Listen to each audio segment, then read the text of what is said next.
Welcome to the Jamodi podcast. We are all surrounded by amazing coaches and leaders. So let's get an inside look at not just what they do, but how they do what they do. After all, becoming the best versions of ourselves is Jamodi, just a matter of doing it. Coaches, the Jamodi podcast is powered by Biology. What's your BSA score? The Biology Skills Assessment is the only verified skills metric endorsed by the NAIA, NJCAA, and a growing number of NCAA coaches to discover and develop the best talent for your team. This 4-minute, 40-shot test can be taken free today on the Biology mobile app. Elevate your game. 39 years of college coaching. I think I'm correct on that number. It's many years. You are. Most likely you've learned so many different styles of play over the years. But if you had to choose one, what would be your favorite way to teach the game? Yeah. Well, you're exactly right. 39 years. I coached at 13 schools. I had I would put my bosses that I was lucky enough to have as an assistant against anybody. Just incredible people. We can talk about that later. So I've learned a million things. I was a lot smarter when I first started out. In fact, I think I was borderline brilliant because I knew about this much.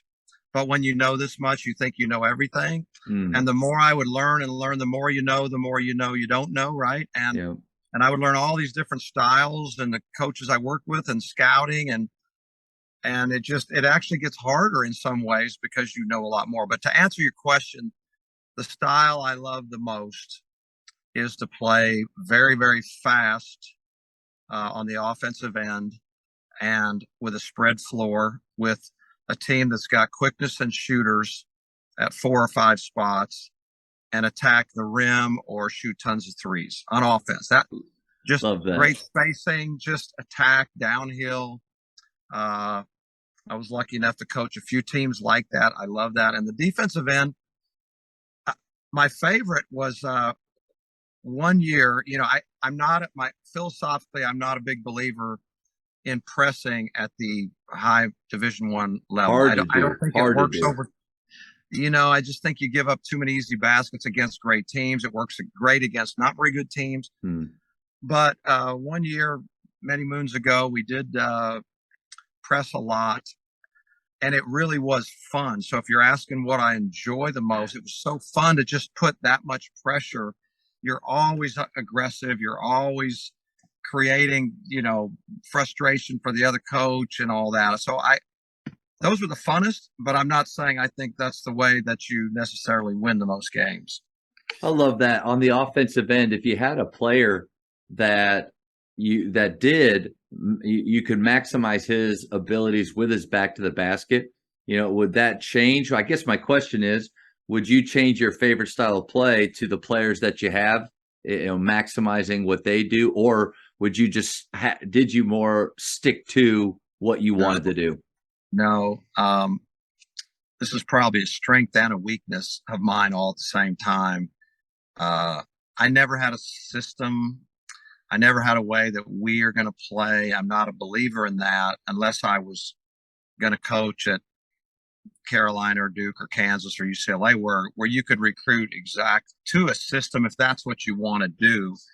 I've never, been that fortunate. So my belief is that you should really make sure that what you're doing each year fits your best players. And I think you're doing them a disservice. It's also one of the things that I love the most about coaching is the creative side. And one of the negatives, of that's a positive. I think we're always changing and try to even midstream. I changed a lot of times our whole offense in December when I could tell this isn't great for us. We can do better than this. And I don't mean I wanted to change, but I enjoyed that challenge. Yeah. I enjoyed the creativity. I enjoyed making up offenses.